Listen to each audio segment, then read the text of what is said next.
don't ever forget your accomplishments. You need to celebrate them, look back at them, and know how hard you worked to get there. It's never worth throwing in the towel.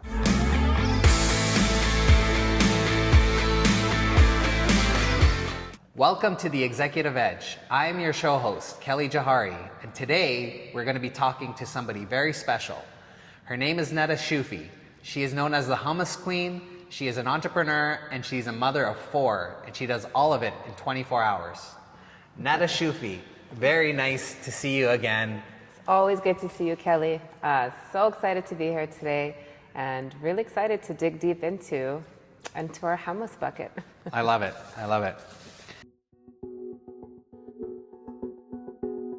So Nada, to get started, let's take us to the start of your journey. When you first started making hummus in the kitchen, what anchored you into believing this could be something bigger? Hummus is such a versatile dish. Taking it in and the business aspect is incredibly difficult, but very intriguing. So a simple walk to the grocery store, wanting to buy some, I couldn't find a local hummus, a clean ingredient hummus, or one that would really fit the style of what I was looking for. I went home, I made my own, and as I was making it, I knew there was a beautiful market to tap into. So after my first batch is when I knew there was going to be something bigger. Okay, so you went to the grocery store looking for a final, like a prepackaged solution? I was looking for lunch. Okay, amazing. I was looking for lunch, but Mediterranean background, you know a good hummus. Yeah. And for it not to be readily available, especially in today's time, I knew for sure there was something bigger that we could tap into. Okay. And as nerve-wracking as the whole journey is, and we'll tap into it, somebody needed to do it. And I was very excited to take on this task. So okay. After purchasing, I didn't purchase it, I actually put it down. But after making my first batch, and tasting and sharing this dish, I knew I had to just spill it out to the whole world. It had to be out there. And did you, when you made your first batch and had this idea, was it like, okay, I need to put a business together and do it, or were you just like, I just want to share this thing that I created with some friends and family, or how did that process go? It started off as just sharing. We love to share food. Yeah. Way back when, that's what we do. We share food, we trade food, and the love of that was always there. So initially, it was just sharing. Okay. If I tell you a bit more, it was actually a baby food for my first child. Amazing. Baby food. So to put hummus as a baby food, it fit the properties. You wanted something soft, nutritious, high in fiber, and high in iron. Okay. And so I thought this would be a wonderful dish to start with. And being a new mom, we had a beautiful mom crew, and I started making hummus for me and the children in our community, the village, I'll say. So it started off initially as just sharing the love of food and good for you foods for our youth. Okay, awesome.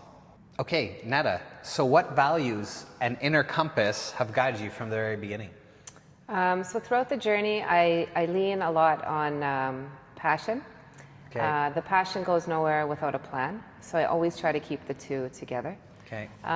It's my kids, my community, and my village, who's always been cheering me on. Mm-hmm. I learned to lean on them, and I want to do it for them and for me. And times get very tough in the whole entrepreneurial process all the time. And so I find my core values to lean on are faith, passion, and family is a big one as well. Faith, passion, and family. How does faith play a role in this? There's a lot of times where it's a dark, lonely road, and sometimes you don't even know where to go or which turn to take, and chances are you're going to take the wrong turn. But you have some faith in, well, I'm not going to say some, a lot of faith in what you did and what you built and what you have around you. And there's a bit of comfort knowing that whatever road I take is the one that was meant for me. And that's where faith plays a very big role in it. So would you say your North Star is, if you were to describe it, what would be your North Star that guides you through the ups and the downs? So when you're up, it kind of keeps you grounded, and when you're down, it lifts you up. If I can keep faith in there, Yeah. but more so knowledge and the experiences that I've been through that put me where I am today. I always know that if I fall, it's not a failure, it's an experience. So when you get up and you do it again, you have a little more knowledge and a little more faith in your plan as you're putting it forward. We're going to get into how you, yeah, exactly. There's a lot of things going on here. We're going to get into how you got into the grocery stores. So getting into grocery stores was a huge leap. So going from the kitchen table to grocery stores, what was the toughest part in doing that? And in the retailers that aren't used to small operators coming in and taking you on, like how was that learning curve? What was the difficulties? Take us through that. I'm going to sum up this question from just basically A to B. Yeah. But A to B is a good few-year process, a lot of learning. Yeah. But I could tell you that no matter what you do in life, you never know it all.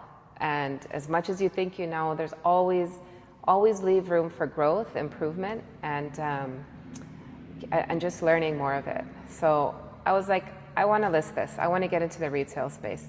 Sobeys was my first big one, and I'll never forget how content I was, maybe too content, because I prided myself on the flavor. But business, there's so much more than flavor. And I remember making the call, and I called, his name is Gary Hughes. He's a wonderful man, very grounded, and and the first phone call I had to make to figure out the next steps. And I called him and I said, hey, I make an amazing hummus, list me. Thinking he's going to be like, okay, that's awesome, let's start tomorrow, and oh gosh. Anyways, so it's good to put yourself You're an out optimist. there. Yeah, I'm an you optimist. You have to be as an entrepreneur, yeah. You do, yeah. And that was the biggest, that was the, I'm not going to say slap in the face, because it wasn't, he's such a nice guy that he's like, okay, and then he just began, he gave me some of the processes that were needed. But the processes that were needed were very high-end food certification, a certification from the government in the food world. There was a lot, just so much behind it that it was so good to learn it. Because if I didn't make that phone call, I wouldn't have learned what was required. Sure. I wouldn't have learned of the timeline with it. This takes years to develop a very intense and effective safety plan. I had no idea. I had no idea hummus. It's not even an English word. It's a word that comes from the Mediterranean that North America took and introduced it to the market as that. So not only was I bringing in a dish that the name we brought in as well, and a whole new process, and wanted just to throw it into the market, there was a lot behind it that I needed to work on. I needed to back up my product before it was actually accepted. And the best part about this whole journey is knowledge is power. And he threw out some acronyms here and there, and I wrote everything down. Everything he said, I wrote. I wrote it, I took it, I studied it, and I found out how to, I guess, make each one happen. And the best thing I ever did was make that phone call, because it took about 3 years, about 60 grand, and endless hours to get there. But this was the journey of it, and everything I absorbed and picked up through then. I'll never forget my second phone call to him. I was like, hey, I really want to put my hummus on your shelf. He's like, do you have this? I'm like, proudly, I do. I'm like, I don't know if you're going to remember me. I called you 3 years ago. He's like, I absolutely do. And that was my first step into it. And that was a big kind of, I'll say it was just a milestone and a big opportunity to learn that it's not just about hummus. It's about your food knowledge, your food safety, and food science. And you have to bring all this into the picture. And by having all those strengths and bringing all those together was really my green light. And that's how it happened. Amazing. So we're talking about a big scale. Like you moved from kitchen table into grocery stores. There was a lot of gaps that you needed to fill, a lot of checkpoints you needed to do, a lot of standard operating procedures you needed to implement. So that's, not really required in other places. Now that you say these words, none of them have anything to do with hummus. Everything you just stated is about the business of it. Yeah. And you truly have to take out some of your emotion and make it just business. Yeah. And then when you do, your mind is going constantly on the business end of things. But you fast forward now, and I'm so happy I am where I am. But this journey, and it's not a race. Like, I didn't want to just get in to get in. I wanted to get in and know that my product is fully supported and fully backed up. And I have the best processes in place to ensure that the best product goes out for my consumers, for my friends, and for my village. Yeah. So I did it all for them initially, but now knowing today the supporters I still have, because they rely on me for that. Yeah. So I'm happy I have all that in check. So happy to learn it, and so happy to celebrate. You know, telling you these stories now are amazing. You know, it's a great thing that you did that, because, you know, in the engineering world, and your husband's an engineer, when you build, you cannot build on a cracked foundation, right? Yes. It's similar to a family, similar to relationships, similar to anything that's reasonable and worthwhile in life. You do not want to build anything on a cracked foundation. It's got to be super solid. And by going slow at the beginning and making sure you understand that, you're building something super solid. So when you stack different things on top of it, you know that thing's not going to move. Right? Absolutely, so, yeah. Really good lesson learned for anyone trying to start something, right? Slow and steady wins the race. Absolutely. Okay, so looking back, what's the biggest learning curve in moving from small batch production to being retail ready, would you say? Patience. Patience is a big one. Okay. You can't cut corners. You can't cut corners, and going back to foundation, that foundation needs to be solid. So if a branch off the tree breaks, it's going to fall on something solid. Okay. But if it breaks and it falls into a crack in that foundation, that can take you back years and a lot of money as well. Yeah. So you really just have to make sure, don't cut those corners. You're putting out a quality product. Your product doesn't just represent just a brand, it represents you. And you really need to take your time making sure everything adds up. So let's talk about supply chain. Is the supply chain a big learning curve? Huge, because if I take you back to my first days in my kitchen with a processor, supply chain didn't cross my mind. Well, it's a can of hummus and some garlic and lemon juice and some ice cubes and and what do they call it? Sesame. Sesame. Yes. Sesame seeds. Tahini. Tahini. Yeah. Sorry. Tahini. It's okay. Tahini is that's your love for food. In the big picture of it, I have a beautiful food love language. Okay. Yeah. And having others portray this love language for you, it was one of the hardest things I ever had to do. But when you hear this story from others, from my shoppers, my friends, my village, coming from them, and having them carry on the same story is incredibly powerful. Yeah. And I'm so appreciative of it. I don't know who's going to be watching this, but if I can give the biggest thanks ever, because that's my support circle. Yeah. And if somebody or another retailer hears it from them as opposed to me, that means so much more. It's beautiful. So I don't know if I fully answered it, but patience is a big one, a solid foundation. Don't cut those corners. Have all your I's dotted, your T's crossed, and your hummus just sealed perfectly. So if I were to narrow it down to one thing. Yes. As part of the learning curve, what would it be? What was your what was the most, what was the pivot point of the learning curve? Like, for example, you had no idea that hummus came in a certain way, from a certain country, in a certain packaging that wasn't able to come into Canada because of certain regulations, or was it the packaging that was something you totally blew your mind that had to be done in a certain way to be in the stores, or was it some sort of regulation, or was it a combination, would you say? I'll say a combination of all that, because a couple minutes ago you just listed ingredients, and that was it. And now you're talking about packing and distribution and how it's sealed and all those. So they go hand in hand. Hummus itself is not a very complex product. There's 6 simple ingredients in there, and to make this an incredibly powerful and successful dish, you have to take your 6 ingredients, fully back them up, and yes, package them not just to meet the aesthetic eye of the consumer, but to meet all the regulations and to meet the buyers.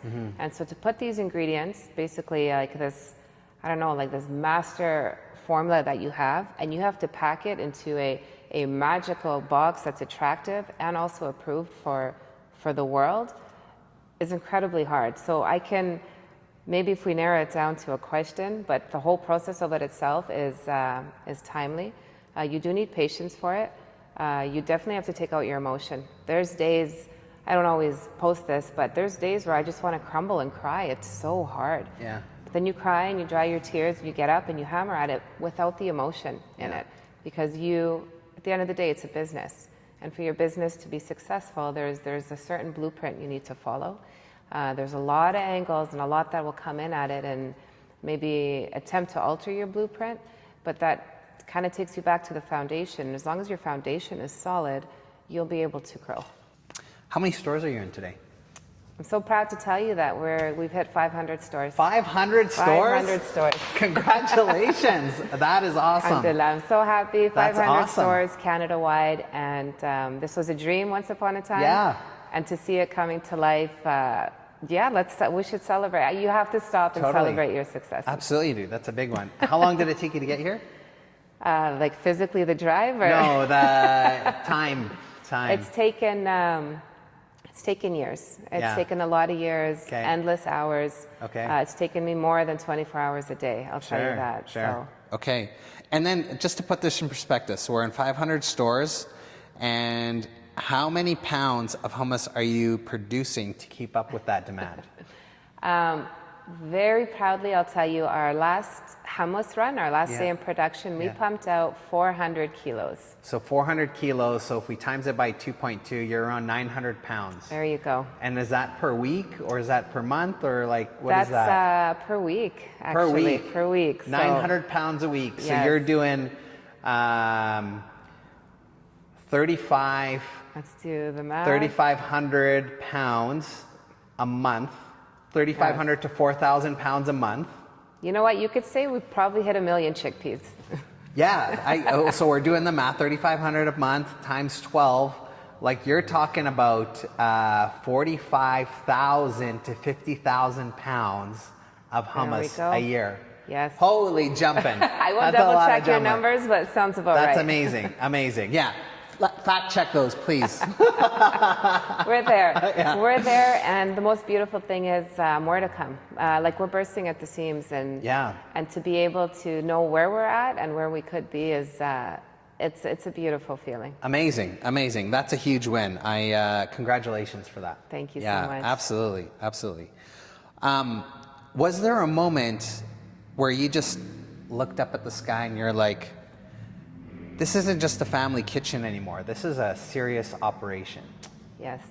What was take us there? Where was that, and how did it happen? It was so simple, and I'll never forget this day too. We were invited out. We were invited out to a family dinner, which I love. You go, you hang with the kids, and you do your thing. And I couldn't go. I couldn't go because I had a deadline I needed to meet, and I knew if I didn't meet it, there's probably a lot of downhill to follow after.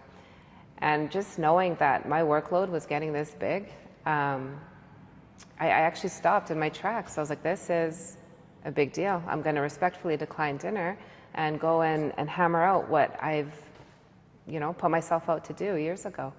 And ever since that day, I actually put in a schedule in place because I know the work that needs to be done with it. Yeah. And since that day, I'm like, okay, this is my Friday night window, or I put a solid schedule in place, and I dedicated and I committed to it. And the more I committed to it, and the more I had a pretty rigid schedule, the more success I seen. So, was it a sad moment or a happy moment? It was bittersweet. It was. It's a big change that happened in your life. Yeah. Yes, I've always. I love entrepreneurship. I love making your own hours. Yeah. They say you leave your 9 to 5 to work 24/7. Sure. Yes. Yeah. So, I was very proud. But I'm very well supported. It was with my kids. Good. And I have a great man that supports and helps kind of carry anywhere that's, I don't want to say that I'm lacking, but anything I can't do, he helps out, which is amazing. Amazing. And my kids are like, okay, wait, you're not coming? This was the biggest part of it. my oldest is like, well, what can I do to help? I'll stay with you. Yeah. And that was beautiful because I realized it wasn't just my dream. It was their dream as well. Like, they love to see me thrive, and for them wanting to be part of it was beautiful. That's when I really knew what I built. And yeah, I'll still say it with a big smile on my face because it was a proud moment for all of us. Yeah. They continued on with their night, which is amazing. I stayed home and I did what I needed to do. And yeah, and we regrouped after happily and very proud. Amazing. Amazing. Okay, let's talk about maybe a little darkness here, just for a second. Let's do it. Maybe, I don't know. We'll see. So COVID affected people in a whole bunch of different ways. Some positive, some very negative. I know food business, restaurants were hit super hard. I personally had a gym business at the time that was hit super hard. So was it a breaking point? How did it impact you? What was going through your mind at the time? Maybe take us through that phase there. Okay, let's see how dark we want to get.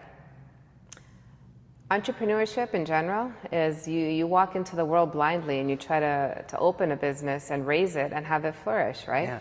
Yeah. Elon Musk said entrepreneurship is like chewing broken glass and staring into the abyss, and I think that's the most beautiful metaphor to entrepreneurship, actually. That sits well. Yeah. Now that I'm soaking that in. Yeah.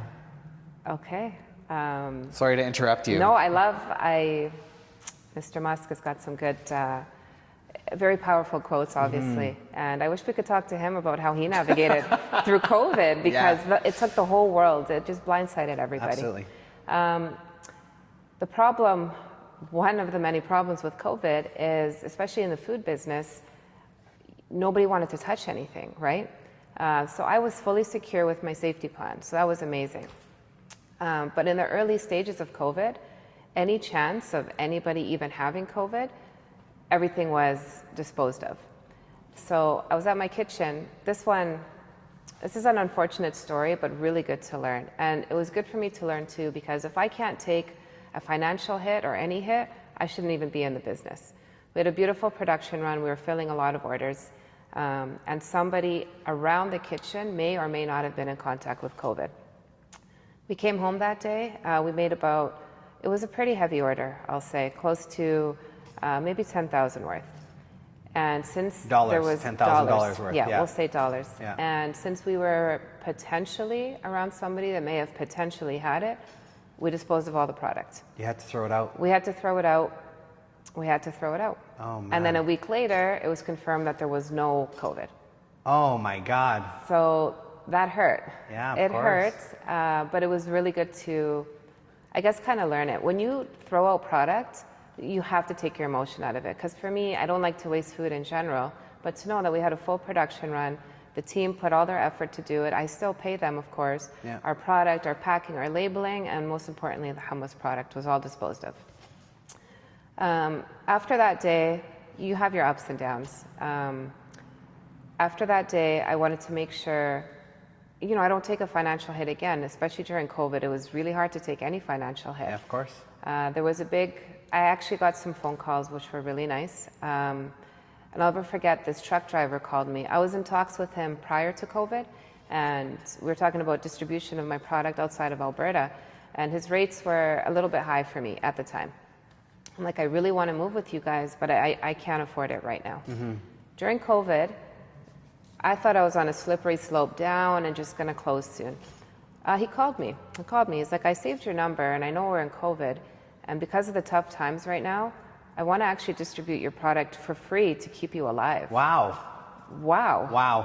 And amazing. It's an angel. I call those guys angels. Yes, it was beautiful actually, and probably the last thing I expected. But whenever you're in a dark place, I seem to find a light, and this guy was my light that day, that whole year actually. And he did that for me. He took my product and distributed all across Alberta and a little bit outside of Alberta. And if I can thank him still till today, I do actually, and I share a lot of hummus with him. Yeah. He saved me, but he was just one light of the many to follow.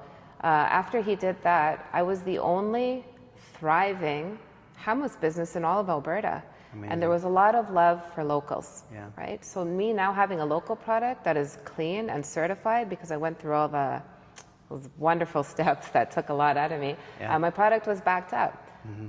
So I was so proud to be feeding the community Yeah. with our product, and that was my turning point in COVID. And it's a huge confidence booster to know that there was a lot people didn't touch. We didn't even get coffee out of the house. Yeah. People still turned to me and they trusted MotherMayI, and that pushed me more to want to deliver a clean, great product to anybody that was willing to try it. So you were down on the ground Further, and then came back up. Wow. It was hard because also staffing. Yeah. At the times, there was a lot of rules and regulations, but it was easier for my team to go home and get paid from the government just to stay at home than to work with me. Of course. So it's really hard. And that was definitely a light that really, he kind of pulled me right out of the ground. So it was forever grateful for him. And business, by the way, it's not just about the business, but it's about the people you meet. Like, you're not just building your brand, you're building your character, and you're really building a community. And that's my favorite part about business. Yeah, you can't do anything alone. You need people that work beside you. Yes. People work under you. People work on top of you. It's all a network an organism, as you would say, that works together to be successful, right? And you need it. Absolutely. Did you get your gym business up and going after? I did not. I lost it actually during COVID. So See, I wasn't able to turn the corner. We tried quite a bit. We actually at one point we got super creative. We were the only fitness studio open all of Canada because we made a deal with the parkade across the street so that we're outside. So you couldn't work in proximity to other people because of the high intensity and people, breathing and all that stuff. So we came up with a creative solution. We said, what if we worked out outside? And that was allowed at the time. So we went in and we moved all our equipment and we rebuilt a studio on the top of a rooftop parkade in the middle of downtown. And for about 2 months, we were the only fitness studio / gym, even gym, open in all of Canada at the time. Oh, so wow. it was good, but that we weren't able to get through it because people's behavior changed after. A lot of people moved. We were in downtown, so we were location dependent, right? Yes. So like the population density came, we learned a lot. You learn so much. You learn how to adapt, which is a big thing. You got to learn how to pivot. You got to learn how to manage different situations. COVID, I think, took everyone by surprise. We couldn't rebound. We tried, but we just couldn't make it work, right? Good for you, though. Yeah. It's nice. Yeah. And you don't look at it as, it's not a failure. Totally not, no. It's a huge experience. Big learning experience. The one thing that we talk about or that we don't talk about is entrepreneurship. Sometimes it becomes personal, right? Yes. Because you put all your energy, your resources, your heart and your soul into this business, and if it doesn't go your way, you take it as an identity, a hit to the identity, or this business defines who you are. I know, like, if you've created one of these things and you learn what didn't work or what you need to adjust, or maybe the market's telling you something, or, whatever it is, you can go do it again. You could apply all that stuff that you learned somewhere else and do it, better, less risk. There is so many things that you have taken from there. Like going through school, for example, it took 4 years. You know how many exams I failed? Yeah. I had to repeat a couple classes. Okay. So like if you take it in that context, we fail every day almost through life, right? But those failures don't define us. But then something like this thing that we've put everything into it, and it's because our expectations are high. Oh, I'm going to change the world with whatever thing that I'm doing. you know, and it doesn't happen, it's our ego gets crushed and our identity suffers and we get lost and then we never do it again. But successful entrepreneurs, they have thousands of failures behind them. Like Thomas Edison, for example, he found out 10,000 ways a light bulb didn't work before it did. Yes. Right? He didn't fail 10,000 times. He just figured out 10,000 times of what not to do. You know? You know, knowledge is power, and your Yeah. experiences, I just want to say, I really love talking to you. And I love how you put all this in a beautiful perspective.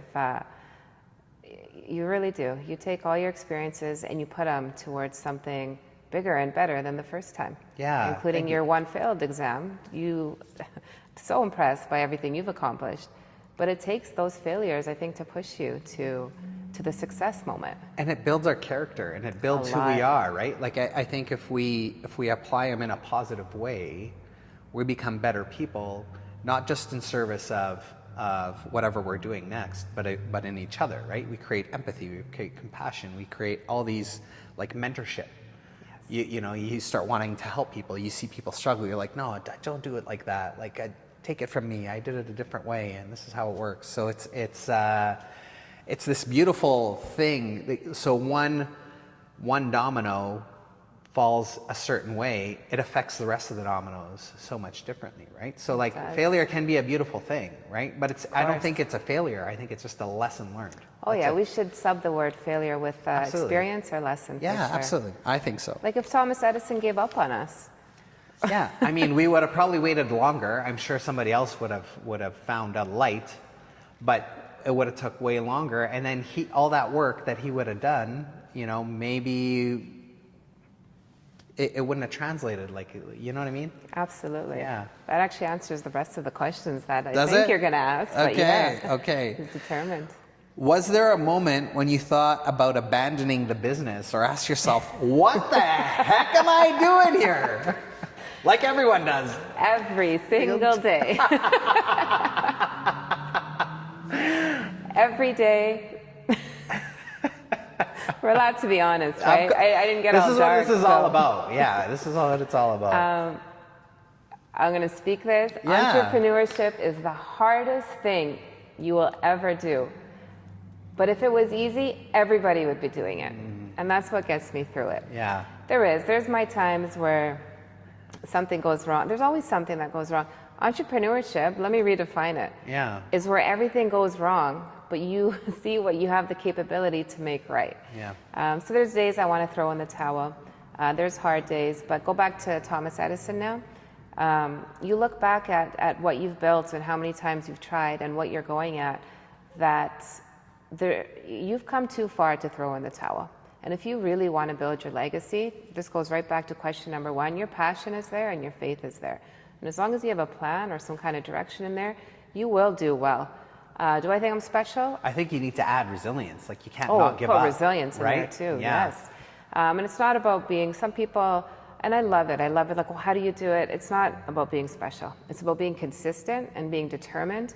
And everything I do, I know I have 4 tiny humans watching me. Everything I do.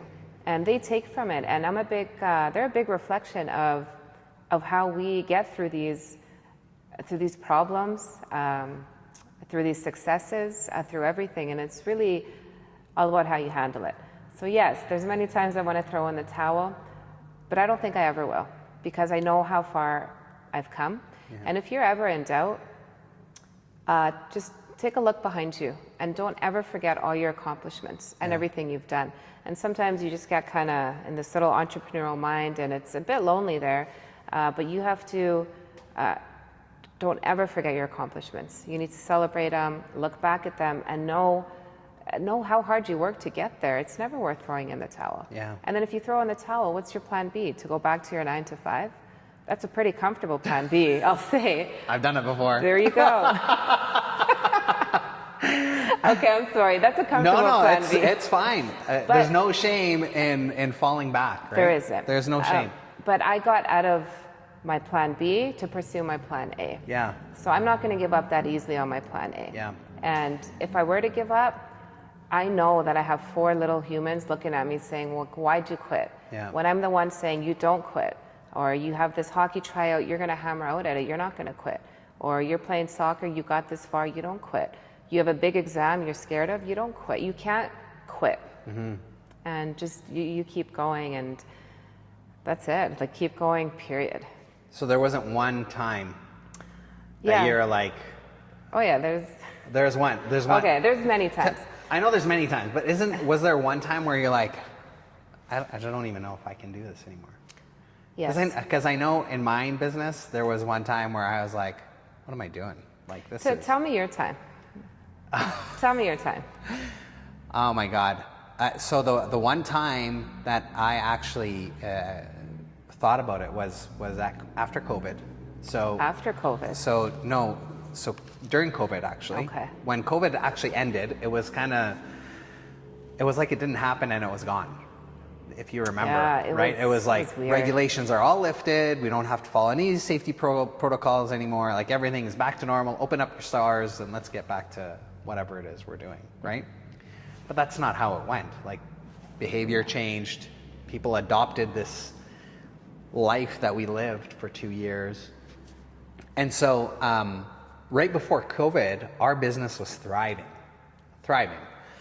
And 3 months into the thriving, and it took us 3 years to get to the thriving part, right? Yeah. 3 years of struggle to get to the thriving part. Like, as you know, right? Nothing's easy. Once we got to thriving, then COVID hit, and then we had to make all these adjustments and all that stuff. And so when it was time to magically flip the switch back on and get back to normal life, that's not what happened. You know, we saw from our capacity going from 90% in our business, in our classes, they went down to like 10 to 15. Oh. Yeah. It just wasn't, the demand wasn't there anymore. Was right? it your primary source of income at the time? No, it was not. Okay. No, it was not. But there was a lot of resources, like time. There was a lot of people working there. There was a lot of, like, we had loans and stuff, that we had leases, and like there was a lot of things that tied into a location, a brick and mortar store, right? There was a lot of commitments. And so when we saw the numbers, I waited 2 months and the numbers didn't improve. I actually decided to call my competitors and find out what they were doing. Good for you. Okay. Yeah, like what is the market saying? Is it just me, or is it the market in general? And the market had totally turned, right?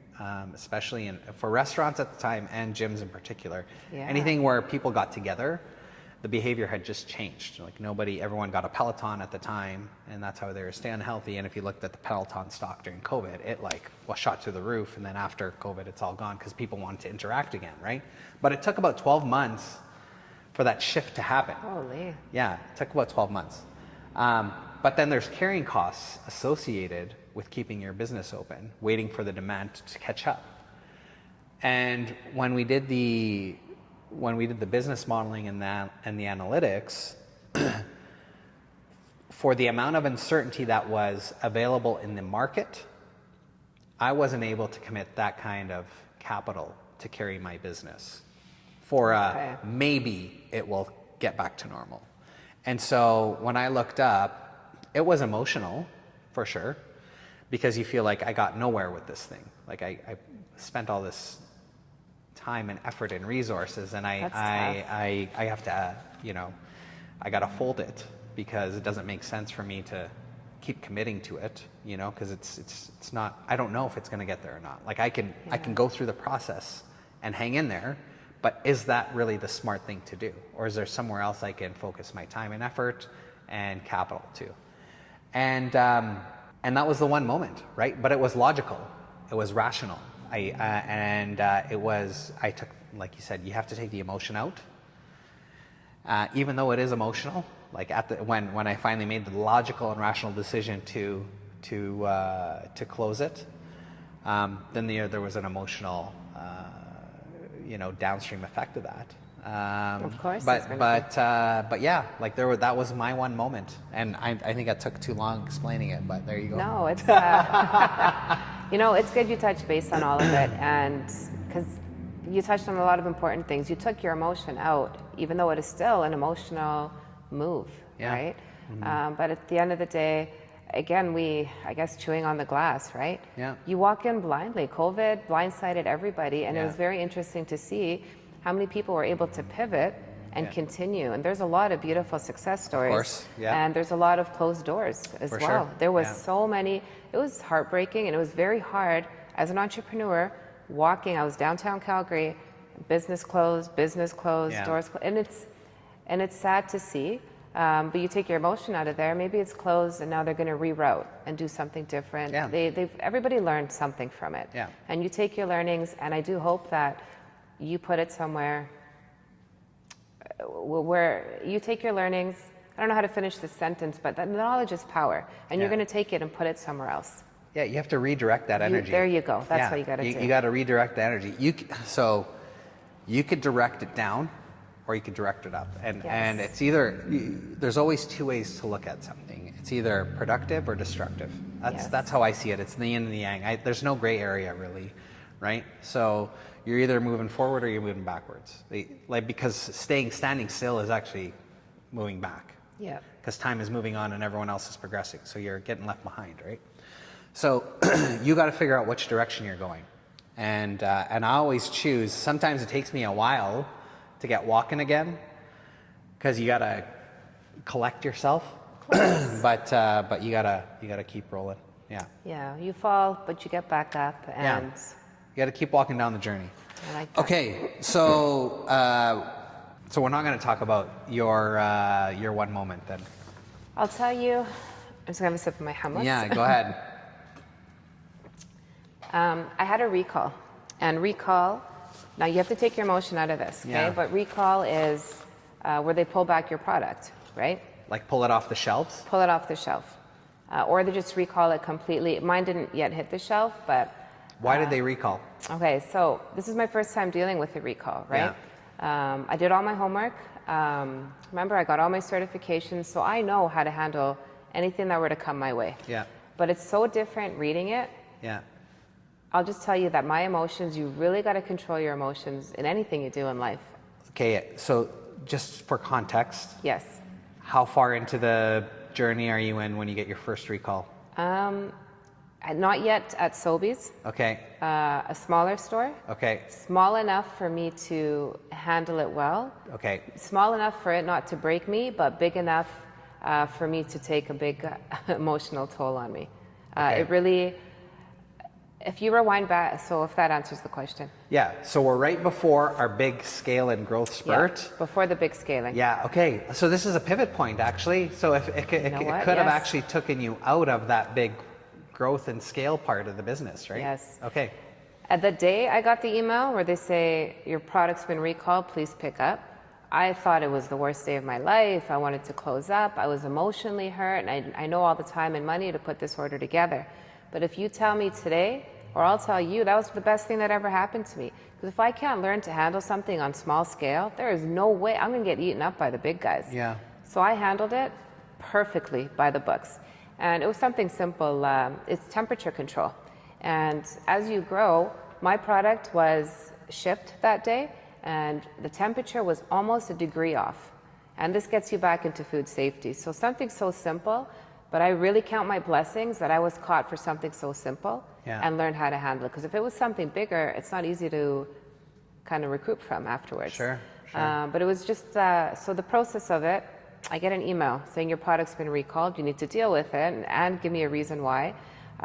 What are you going to do to avoid this? So what are you going to do going forward? How do you guarantee your product? And that's huge. Mm-hmm. So it was that day at a very small scale that I will tell you now, and also for fun, some of my stuff's in books. I know everything going out and at what temperature it is and how to check it. Mm-hmm. And not just by my word, but now we have proper steps in implementation to make sure it's the perfect temperature each time. So what rocked me saved me. So you had a recovery, we call this in business a recovery plan. They asked for a recovery plan. I'm happy. Right? I didn't know what it was called, but now recovery plan, which allowed you to implement standard operating procedures or SOPs. Yes. So that everything is consistent and is verified, can be verified. Amazing. And so back to the emotional side. Yes. When you were in that moment, what pulled you out? What pulled me out of the emotion? Yeah, what pulled you, what, when you're like, this is it, I'm not doing this anymore. What was like, what pulled you forward? I stopped crying. I cried. I looked at it and I cried. Not everybody knows I'm a crier, but yeah, there's a lot that goes on. Sure. I finished crying and I thought I could sit on my computer and cry all day, or I can get up and fix it. Yeah. And I do love the nickname Hummus Queen. Yeah. I do love when my friends call me it, but they don't call me it for no reason. I earned my place on my throne as the Hummus Queen. And I'm not going to be one to let any little hiccups throw out my business, send me downhill, or dictate anything negative. So what I did is I got up and I fixed it, and I learned how to fix it, and I was like, I am not going to throw in the towel on something so small. We're going to have obstacles come our way all the time, but it's about how you handle them. It's not about the storm you're in, it's how you come out of it. And the best thing I ever did was pick myself up, dust myself off, and try again. So you did it on your own, or were you leaning on people or somebody or something? At that time, it was my kids. Okay. It's always my kids. Family is so important. And my kids, I'm like, you guys, I got kicked out, I told them. I'm like, I got kicked out of a store temporarily and I want to quit. And some people may find it funny to be telling like a 6 or 7-year-old that. But they are great kids and they've seen it all. What did they say back to you? So the response was, what would I ever tell my friends? What would we take for lunch? They're like, you can't quit, Mom. Like, you always tell us to keep going. And you're gonna have hiccups and background noise. We call it just background music. And if you don't like the music, like turn down the volume and turn it up on something you like. And it was them that said, you can't do it. We told all our friends about it and we're so proud. And you're not gonna stop like this. Let's fix it. And they're like, what is the fix? And the fix is simple. Take out my emotion and do some paperwork. But to know that they were so strongly in my corner, blindly, I'll say, it's really what got me. That's why I didn't quit. My kids have been learning everything I've been telling them, and for them to use it against me, it was beautiful. And that's when I really seen that what I'm doing is much bigger than a hummus company. I'm raising humans. I'm raising people that need to learn how to deal with problems in the real world. And the silliest thing I could have done at the time was quit. And the fact that I didn't, this will be a beautiful turning point and a beautiful story to touch back on them whenever anything else comes our way. And I think I said it, but I'll say it again. It's not about, it's about how you handle it. I like that. That's cool. Often we want to shelter the people that we love, especially kids that are 6 or 7, from these things that you're going through. But they're like sponges, so this is a huge learning for them. It is. Right? You know, a huge learning in resilience, a huge learning in getting back up when you feel defeated. So amazing. Kudos for you for taking that opportunity to making a teachable moment. Thank you. Yeah, of course.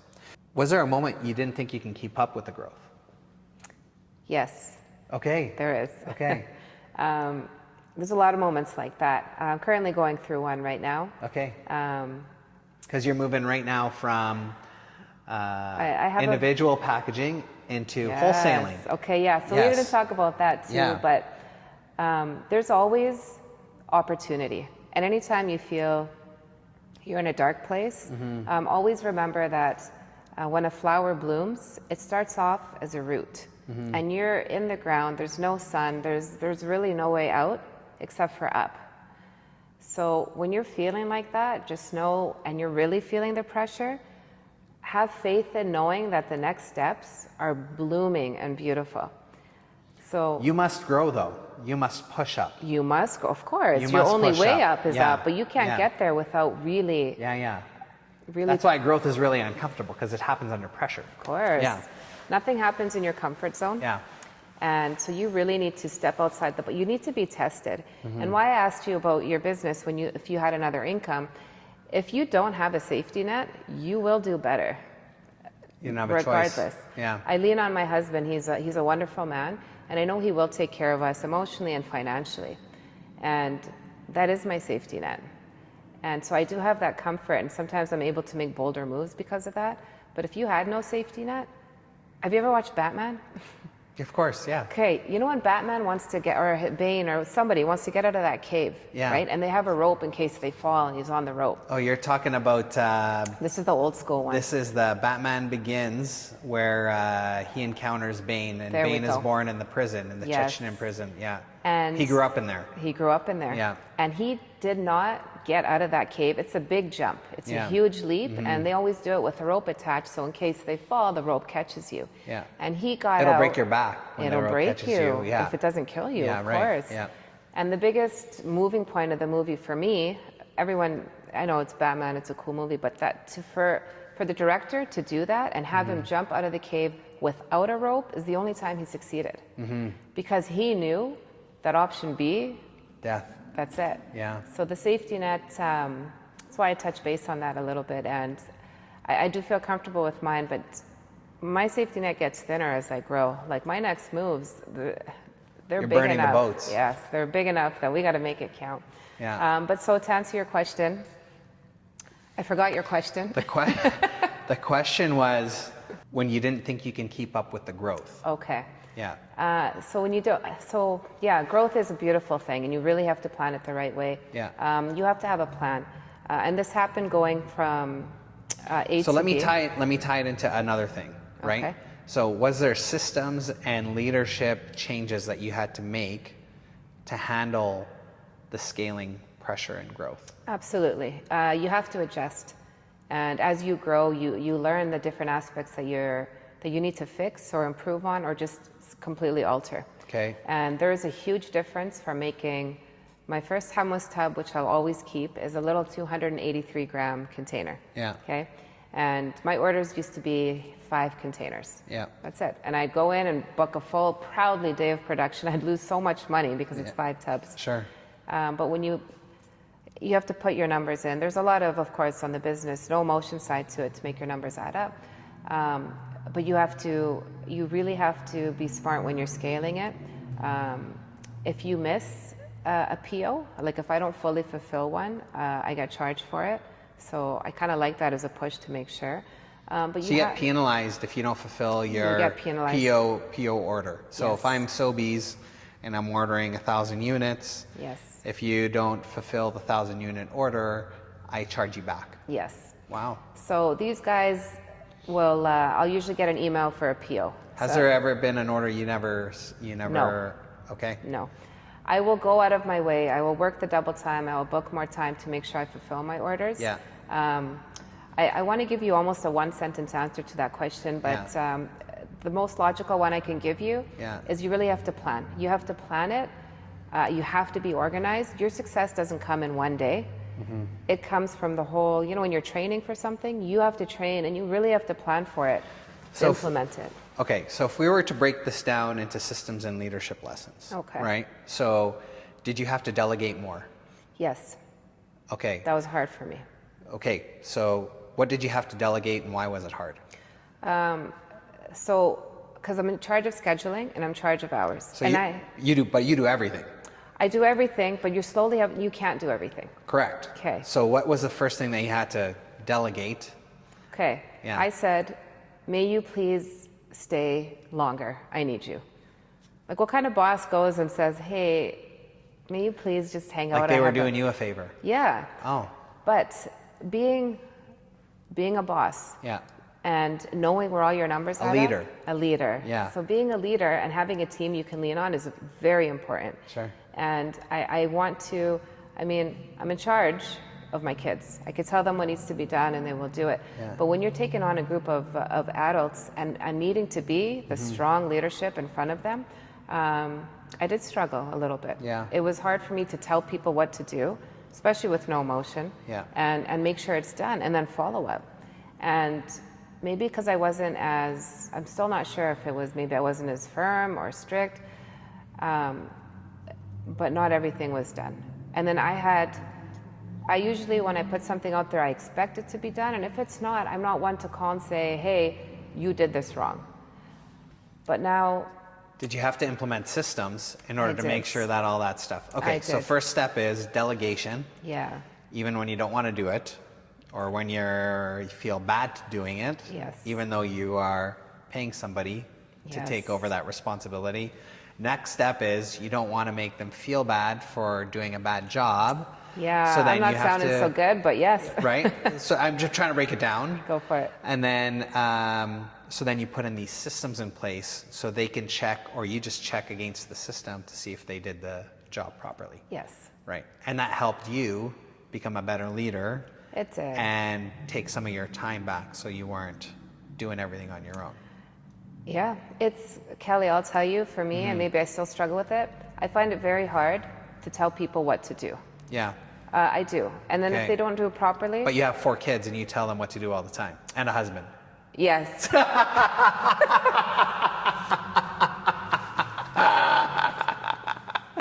Okay. I do. I try. Okay. Okay. With my husband, Yeah. actually in life, which is beautiful, partnership. So Yeah. partnership is kind of you really pick up where they left off, and that's a beautiful thing to have. And I have that partnership. Carrying on that partnership into the real world, Yeah. I just thought people were gonna jump in blindly and do it with me. Is it insecurity, would you say? Maybe, I don't know what it is. Yeah. I wouldn't say, so I know what I need to do in my head. Yeah. I do have troubles to, okay, I don't like to be told what to do. Okay. I don't. Okay, great. And that also has a bit to do why. Because you feel like you're competent and you'll do everything to the best of your ability. And I know I will. Okay, so that is high performers all the time, right? Okay. Not everybody is considered a high performer or categorized as a high performer. Yes. Some people need to be told what to do and how to do it and the way to do it, which Yes, is why the okay. systems come into place, right? Yeah. But when we project, so you're projecting your own capabilities on somebody else, you're expecting something back. When you expect something back based on what your Expectations. based on your expectations, you actually get let down. Yes. Oftentimes, You know, it's nice to put this in words for me. right? Okay. Yeah. So it's good to set the expectations with a conversation or with a piece of paper or whatever it is, so that you are you're delivering what you want from those people, Yes. so that they give you back exactly what you want, Yes. right? Without any loss in translation or interpretation, misconceptions. Well, with that though, entrepreneurship, Mm-hmm. the hardest part is finding someone to do what you do with the same passion. But that's also impossible. There's going to be nobody Nobody's to do going to it. take your shoes because they don't have what you have invested in the product or idea or service or whatever it is that you're So offering. maybe expectations are too high. I don't know if the expectations are high. You can have high expectations, but you cannot replace yourself. I think that's the lesson. The lesson is that I can Yeah. have people help me do things and maybe do them better, because we're not all great at everything. Like, you're probably great at certain things, but you also need help, or you have weaknesses in others, just like me, right? Like, I'm really good at certain things, but I really suck at lots of stuff, right? It's good to know your strengths. But yeah. you got to know your strengths and your weaknesses so you can get the compliments to help you. There you go. Do you know what I mean? I do. I think it's the awareness piece that sometimes we miss, but we actually also can't be afraid to ask for what we want. And I think this is where a lot of people fall down too, right? So, a simple example is, I have a house cleaner, and she does my laundry. You would think that doing laundry is doing laundry, but Never black and white. No, it's not. We have preferences. We're human beings, right? We're unique. I like my stuff folded in a certain way, right? But how can I and maybe it irritates me, but I never communicated that, hey, I need my laundry folded in a certain way. Can you fold it this way for me? I was going to Right. ask if you did portray your So you have to. expectations. Yeah, you have Okay. to. But oftentimes, before I thought this was a big deal, you just say, do this, right? It's a small task, and the reason why I'm saying, or I'm trying to create this analogy in such a simple and everyday thing, is because not all of us understand and are reading each other's minds, right? So the way I expect my t-shirts to be folded is very different than how you would fold them, or how I would, or somebody else would fold them. And the same way you would want somebody to fold your t-shirts is different than the way they would in turn fold them or understand them, right? Communication is key, so yes. You want me to fold your laundry? Yes. How do you want your socks folded? How do you want your t-shirts folded? How do you want me to put them away? Like, these are all called standard operating procedures and systems, so that there is no room for error, right?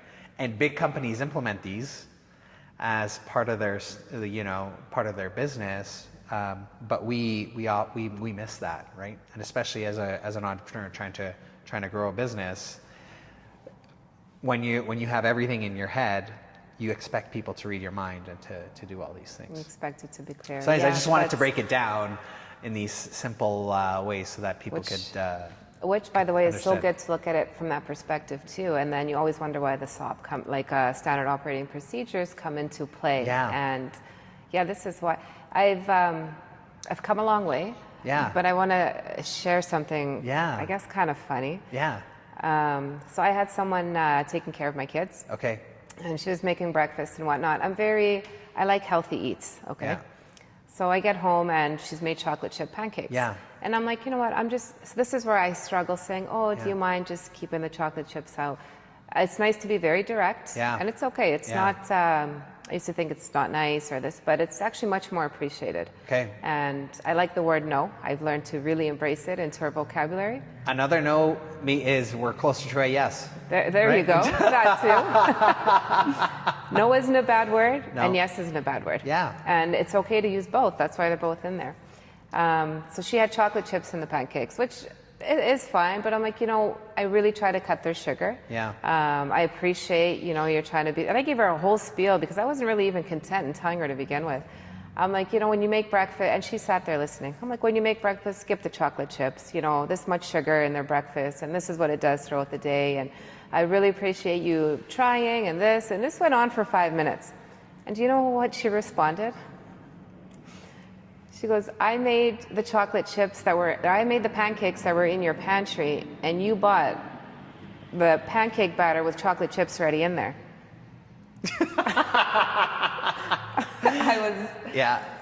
And which is great, she told me. I was like, I don't do that. Yeah.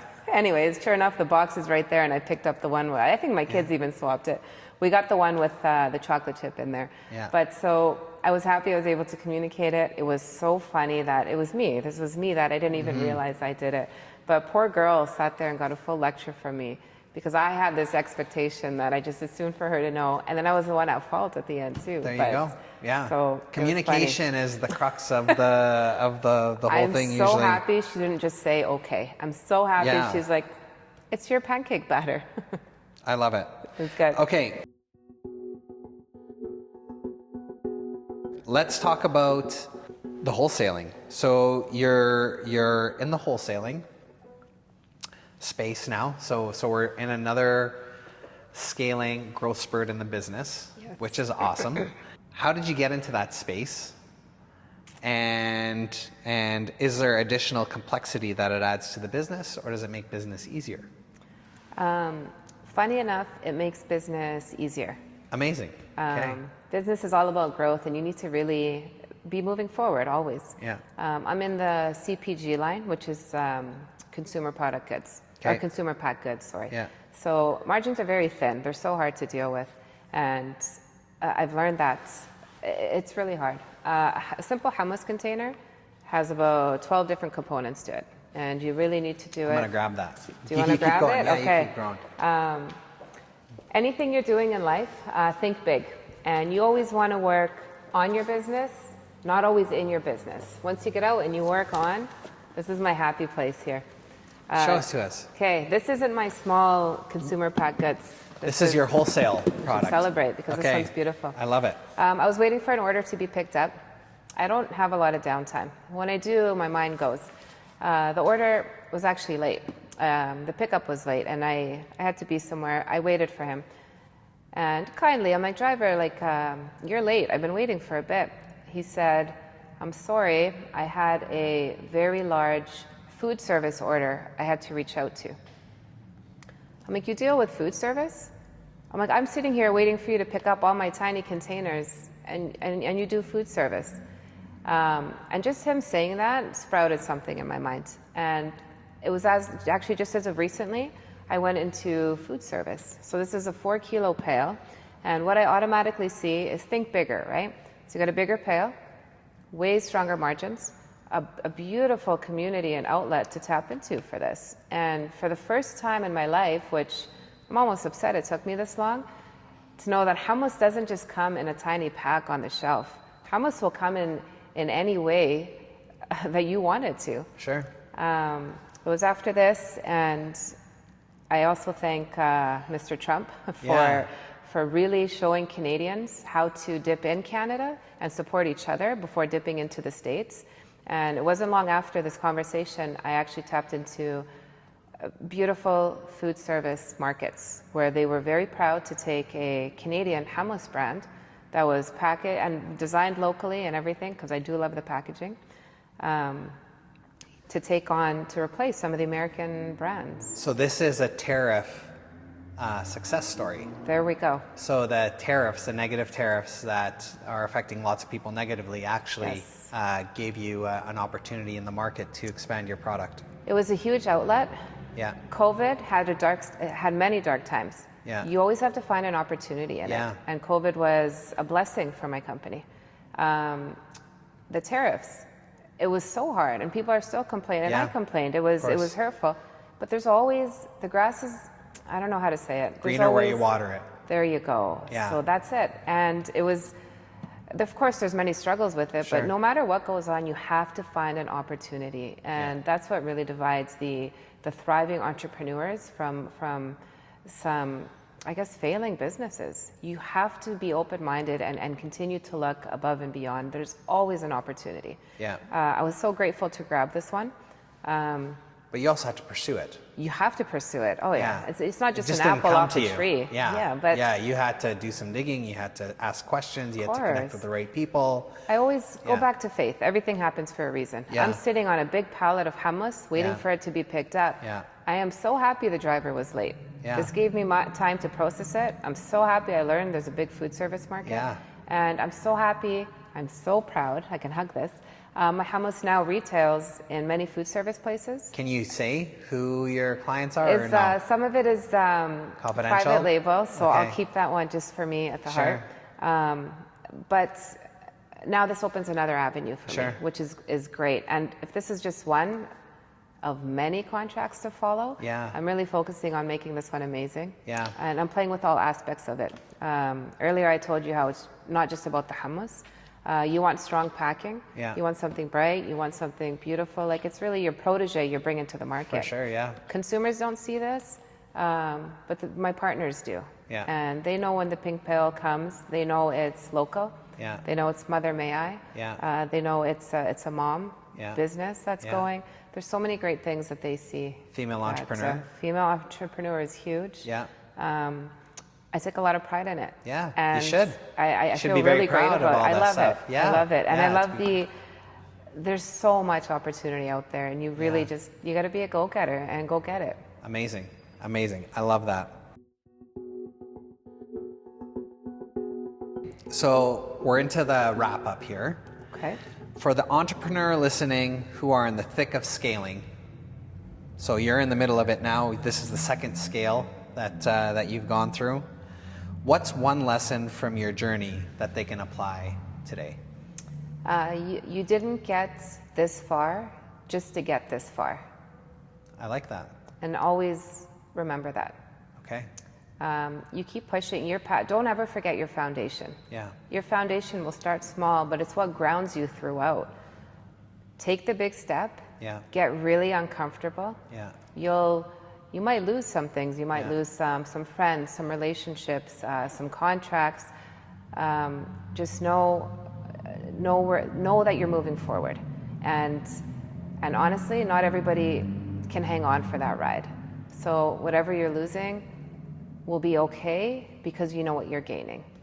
Okay. And just keep moving forward with it. Keep the North Star ahead of you? Keep the North Star ahead of you. You have to get out of your comfort zone. You might have to spend a little more money. You might have to do things that you wouldn't normally do. but don't stop don't stop. For Okay. what reason would you stop? Always remember that. Where can people find your products? I'm so proud to tell you, you can buy it at almost every grocery Yeah, store. 500 stores. 500 so are you stores. in Alberta alone? Are you on BC? Are you in Saskatchewan? Like, are you Canada wide? So we're growing more. We're actually slowly entering Saskatchewan market. Okay. This one will be specifically for all the Alberta viewers. Sobeys and Safeway are the big ones. Okay. Calgary Co-op is one of my biggest chains today. Italian centers. Okay. H&W, which Awesome. I really like the H&W stores. I do like A&W too. Okay. Where else are we going? I do have them all listed on my website. Okay. Where's your website? MotherMayIDip.com. I'm Awesome. also very active on Instagram. Awesome. MotherMayI Hummus. MotherMayI Hummus. Okay. I'm very active on my Instagram because I'll often have the question, I'm at this store. Where can I buy it? Where's the closest location? And I'll happily answer you. So Okay. I love to connect on there as well. So you're active in your DMs if somebody wants to get some more Hit me information, up. hit you up. Okay. Yes. So we'll put that all in the show notes there. Okay. One last question. What's the edge that keeps you moving forward when others would retreat? That's a big question. The edge? Simple. Let's keep it simple. Let's keep it simple. Let's keep it simple. If you were to answer it in 5 words maximum. I'm going to go back to you didn't get this far just to get this far. Okay. How about your North Star? My North Star? Yeah. You got to keep moving Is forward. that your edge? Your North Star, would you say? So family's a big one? That's a bit of an edge. Yeah. You know what? I'm going to go a little bit over your 5 words. Yeah. But to bring in one of the world's oldest dishes, Yeah. which is hummus, Yeah. and bringing it into the modern market today, Yeah. and just thriving and growing, 500 stores, again, the oldest dish there is, bringing the modern properties, which is what people want, adjusting and adapting to modern day diets, Yeah. and still hitting it on the business end of it. One question I didn't ask that I think is important is like, what separates your hummus from everyone else? There's a lot. The food science is huge. Okay. I've been very fortunate working with food scientists and learning a little bit more about hummus itself and how to make it last. Okay. It's very different when you make it at home and you put it out and it's consumed within 24 hours. Yeah. I'm going to try to tie in your last 2 questions. It's edgy because it's a formula we've created, it's a formula we've protected, and it's a formula that we've mastered. And our formula is a big strength. We are the only oil-free hummus, so that's an edge. Okay. And why we do this is because we actually keep up with all the modern diets and trends and good-for-you foods. I always got into this because I wanted a good-for-you product. I continue to keep it good for you and strong. There is so many bad oils, seed oils. So no oils, no seed oils, no oil at all. Okay. So going Filler? oil-free, no Yeah. fillers, No fillers. no nothing. How Going many oil, ingredients? 6 ingredients in the original flavor. And what are the 6 ingredients? You have garlic, Garlic, salt, salt, lemon, lemon. citric acid, Okay. tahini. Tahini. Oh, chickpeas. Chickpeas. There's one more. Did we get water in there? What's my last ingredient? Garlic. Garlic. Say Let one me more start time. again. Chickpeas, water, Chickpeas, tahini. water. We missed water. There you go. Okay. Water. Water. Simple. Okay. 6 ingredients. Amazing. Netta, what a pleasure it was speaking with you today. Thank you so much. Kelly, it's always a good time, and thank you. I can't wait to follow up in a couple of years, see where we both are at. Absolutely. Absolutely. Cheers. Thank you. Thank you.